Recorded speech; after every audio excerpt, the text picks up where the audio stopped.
You are listening to Social Europe podcast. We discuss cutting-edge thinking on politics, economy, and employment and labour with some of the most thought-provoking people around, including Nobel Prize winners and other internationally acclaimed experts. So welcome and enjoy the conversation. Hello and welcome everybody to Social Europe podcast episode 29. My name is Henning, Meyer, editor-in-chief of Social Europe. Today I'm in conversation with Branko Milanovic, who is one of the world's leading experts on inequality. We're discussing why and how inequality has become such a big issue and how it relates to other issues such as the rise of right-wing populism and immigration policy. The chat was recorded at the Eurofound Forum 2017 in Dublin. I hope you enjoyed the conversation.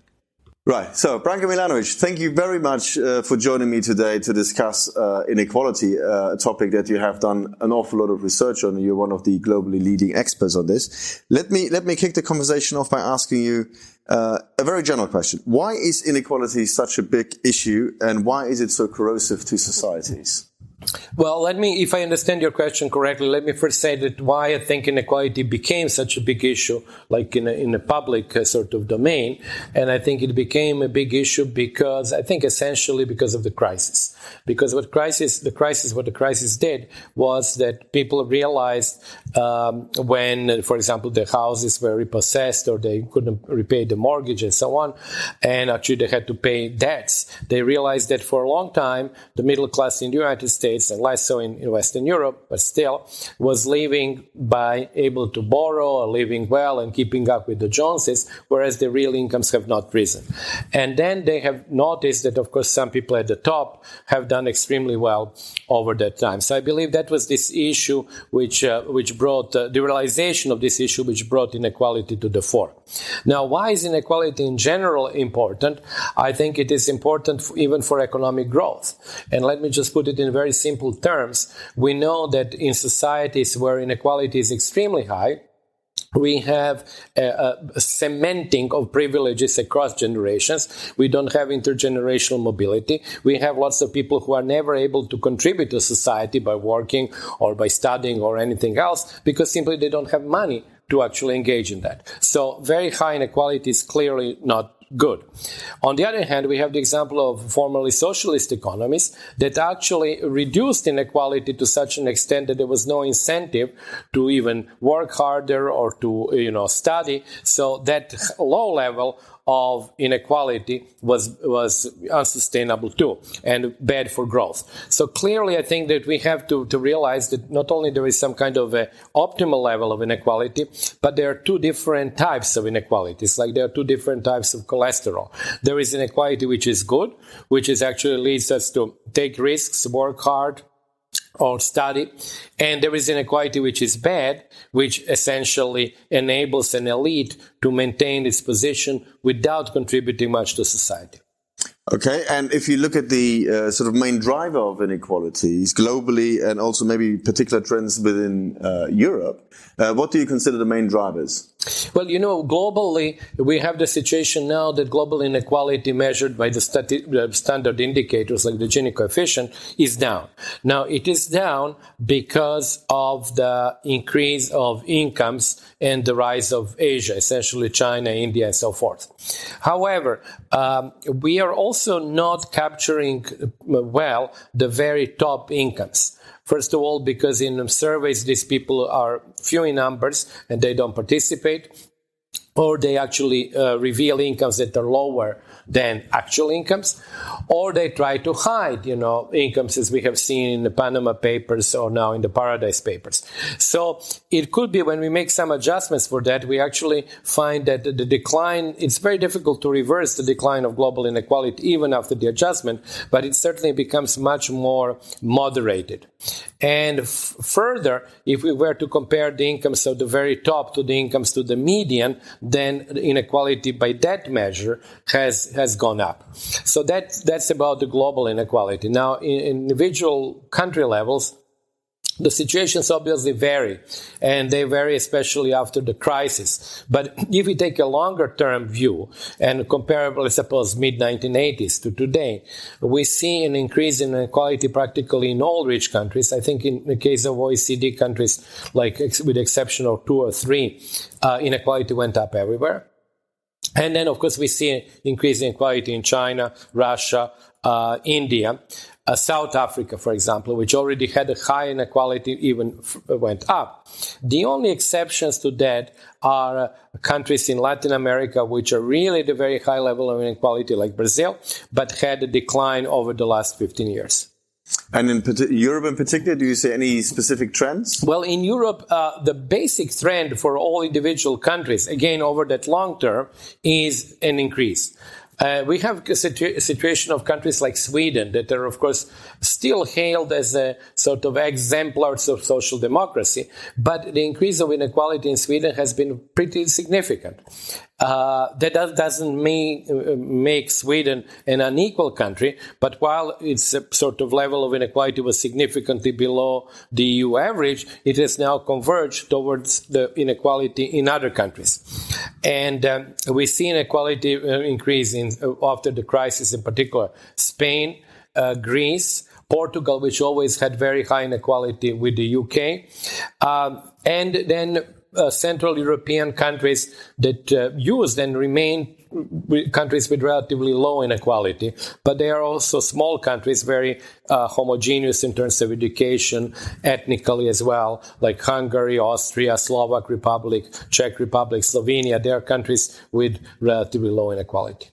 And if we take a bit of a broader view, and link inequality to some of the other sort of key and dominating issues at the forefront of political debate, namely globalization and migration, how do you see inequality interacting with globalization and migration? You see, I would actually see there like globalization on top. In other words, I would see globalization as this framework that exists now because we have now much more interdependent and interconnected than we were in history. When I say we, it's like just citizens of the world. Capital flows today much more freely, probably ever, with the possible exception of the end of the 19th century. Labor is somewhat less mobile than then, because in terms of the flows over the population which existed then, they were bigger than they are now, but these flows are definitely increasing nowadays. Obviously, technology, we are much more interdependent. So the globalization is, I think, that framework. And then within that framework, we have changes in inequality. Some of them, as I mentioned before, quite favorable, like decline of global inequality due to growth rates of China and India. But some of them, I think, related to globalization as well, which are unfavorable. That's the increase of inequality in most of the rich countries and the hollowing out of the middle class. So I would really take, as I said, globalization as the main framework. Now, within that framework, we talked about inequality, and we also talk about migration, because migration is simply one of the manifestations of globalization. And that is very difficult topic, because there again you find this sort of a trade-off between the two levels. You can argue, I think quite persuasively, that greater migration would reduce global inequality. It would certainly reduce global poverty. So that's something which is good. On the other hand, migration might lead to increases of inequality in some countries, as migrants actually put a further pressure on wages domestically, and it might lead to political problems. So basically, there is a trade-off there.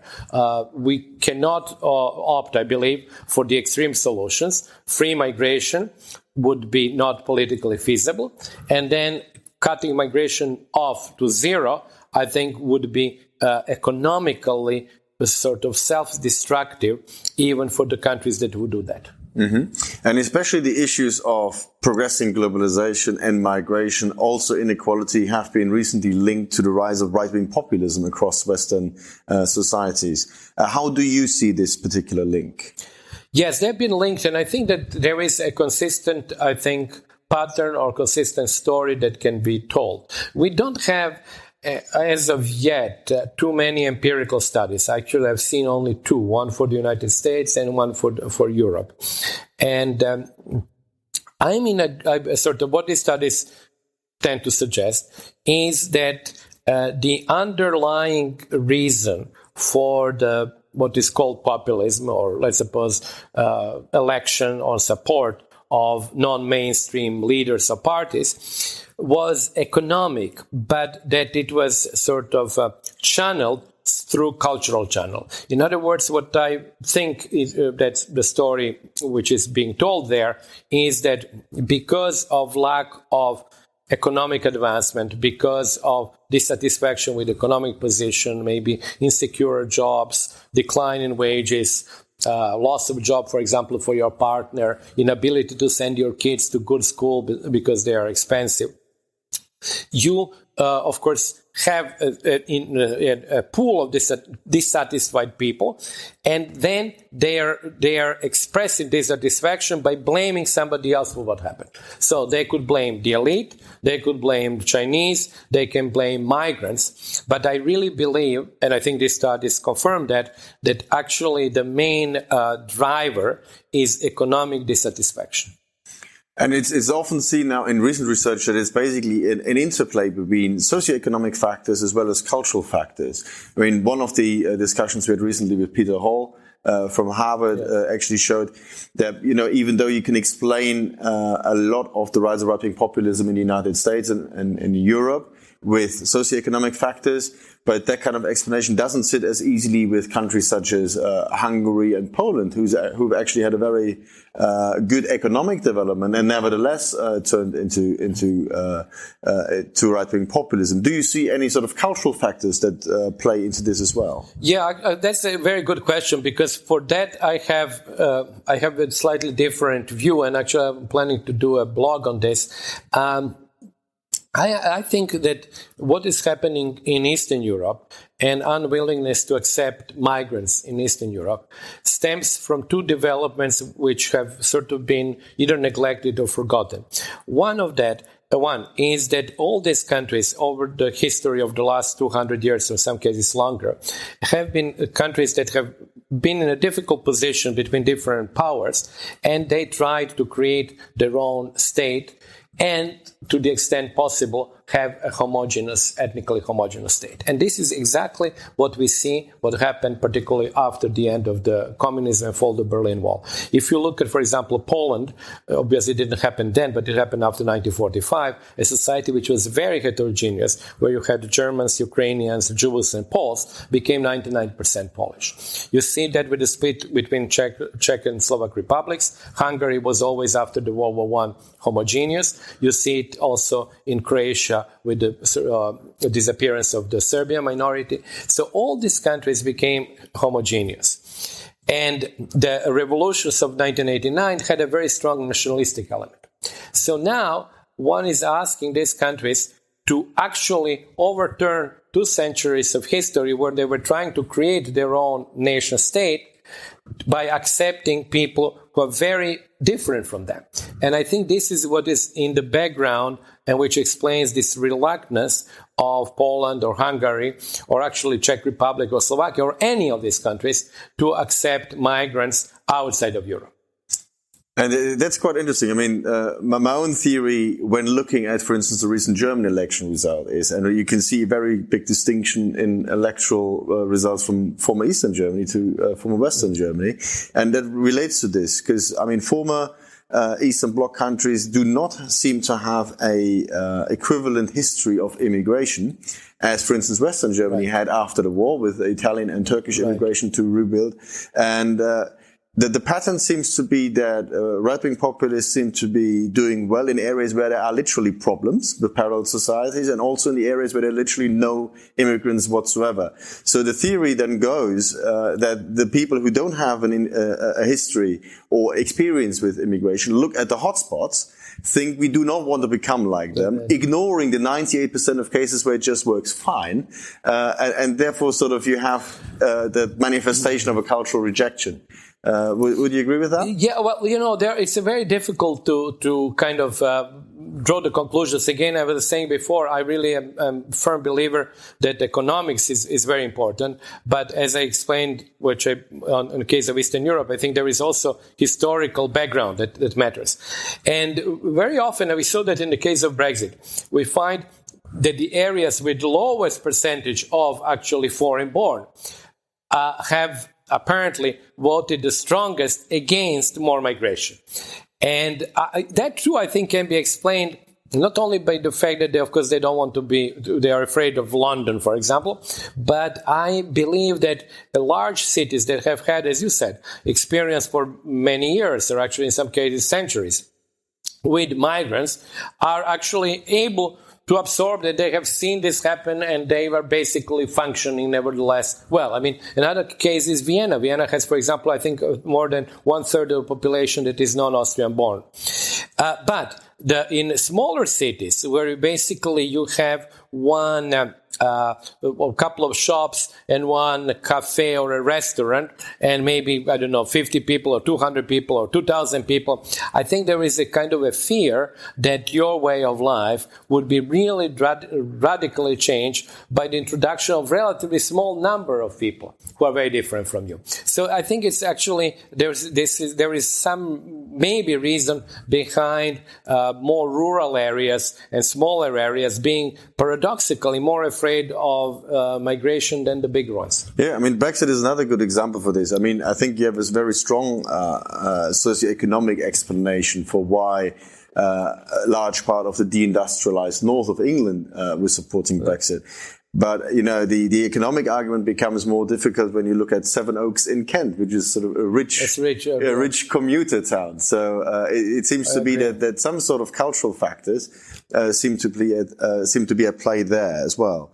But if we, towards the end of this, can pull it back towards inequality in the meta framework of globalization, and also maybe the migration issue, which is set to become more pronounced going forward. If you look at the reasons why people migrate, if you look at this and put yourselves into the shoes of policymakers in Europe or even elsewhere, sort of what would your key policy priorities be to address the most dramatic effects? It's good actually that we talked about migration. I'm not obviously a migration specialist. I simply came to migration as another manifestation of globalization. Technically speaking, migration is no different than studying movement of capital. The one factor of production, another factor of production.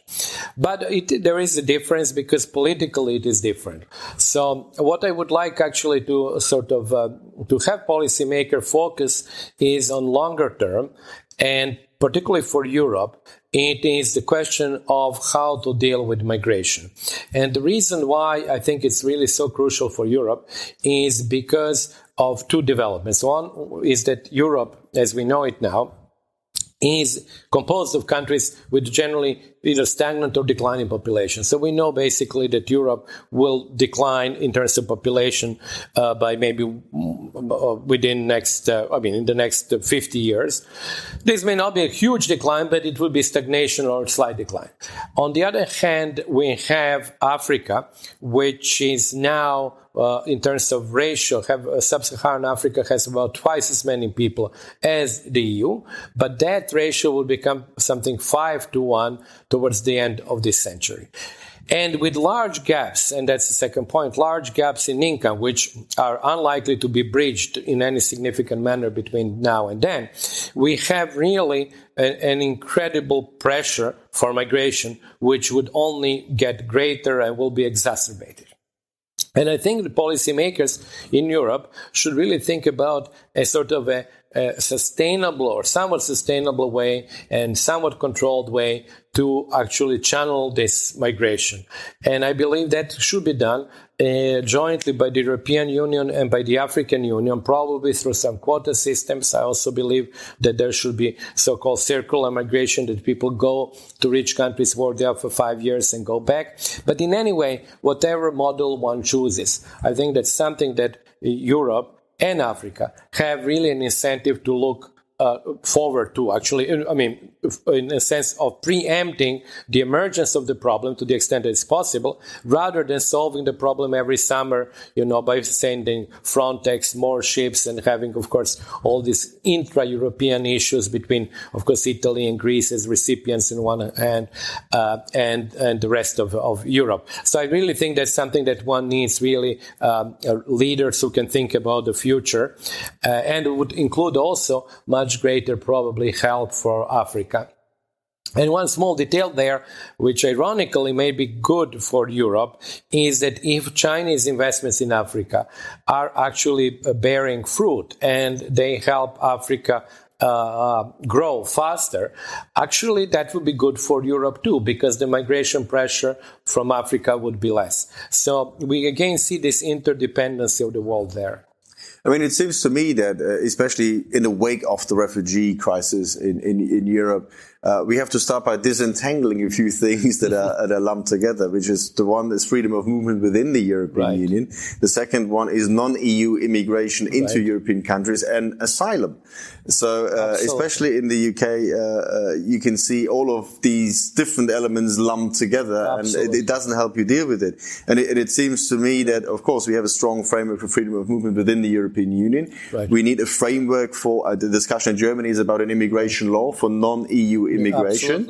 And at the same time, I think you should have an interface between asylum policy and an migration law, because you would like to set an incentive. So, for instance, if somebody arrives as an asylum seeker and the stay might be temporary due to the legal status, and, for instance, the civil war in Syria ends. So if that person then fulfills certain criteria, such as speaks the language, is integrated in the labor market, and so on and so forth, there should be an interface for transitioning a asylum seeker, refugee, towards the migration route. So, and I don't personally see these interfaces too much developed at the moment. Would you see that kind of... I totally agree. And actually, I think that it's good that you mentioned these three different types, because I think on two of them, we have more or less clear rules. And then migration within EU is very clear. UK may not actually sort of participate in that or like it, but the rules, I think, are clear.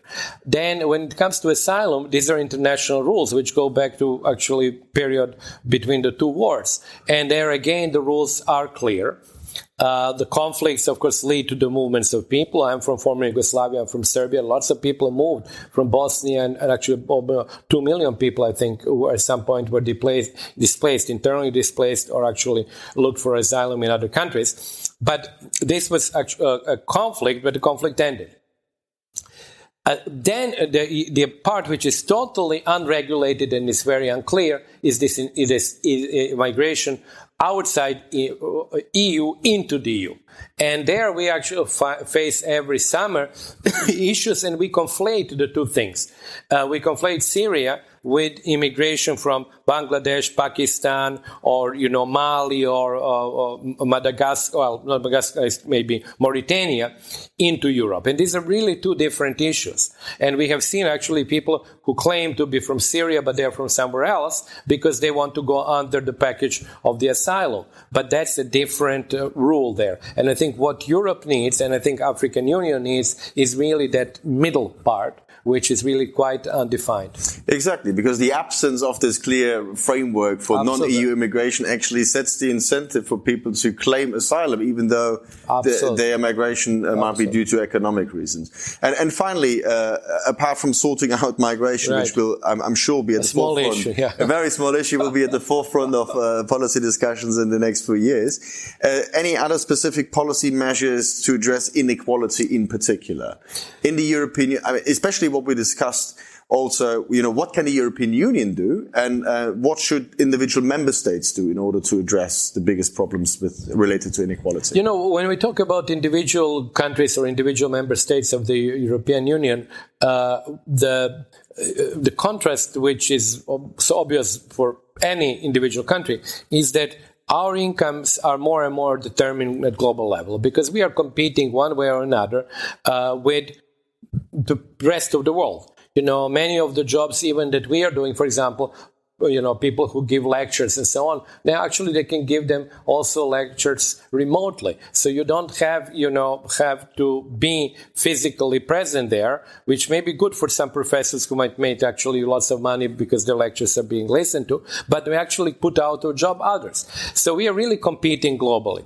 However, whenever we lose, whenever we have trouble with jobs, whenever we have trouble with our incomes, our wages, and so on, we have to go to one level which is national, because there is no global level. So there is a disconnect. In some sense, in the past, when the economies were relatively closed, your problem, your income was nationally determined, and your sort of problem solver was national government. Now, national government is really in the operation of mopping up the issues that are very often raised by globalization. So the tools are at the level of national government. So when we talk about taxation, when we talk about unemployment, pensions, health policy, they're all national. So it's very well known that, you can, of course, by increasing the minimum wage, by actually enabling easier trade union, giving greater trade union rights and so on, you can actually do things better for the labor force of workers. Particularly when I meant trade union, I meant United States in particular, not Europe. So we have the means to do that, making education much more accessible and so on. But they're at the national level, and what nations can do nowadays is limited by globalization. So that's this difficulty. Maybe some countries would actually like to increase taxation, but they're really limited to the extent that they can do that because of tax competition, because of the ability of capital and labor to move. So there is a limit to what national governments can do to solve the problems which arise in many instances because of globalization. So that's where I see this, a very difficult contrast, and that's why I'm not too critical of the policies, because I see policymakers working within a framework which does not allow them, or population doesn't allow them to become more generous, simply because becoming more generous would actually be, in some cases, destructive of their advantage on the level of worldwide competition. So we also have, in the first instance, to solve a lot of collective action problems. We have huge collective action problems, because when you look at that, there is a collective action problem which is at global level. We talked today, for example, about labor rights, which should be codified globally. We do have this problem there, because obviously the labor rights are very different in different countries, and they are not being codified, and the role of the ILO has been relatively limited. And we don't even, as we heard today, actually, we don't even have sort of very clear knowledge or an index for these rights across the countries. So that's the one problem, which is an interstate problem at the global level. But then we have a collective action problem at each individual country level. And the two, of course, are interdependent. I believe if we were actually doing better between nation states globally, then part of that collective action problem would be more soluble at the level of nation state. Maybe it's too abstract, but I want to say the following.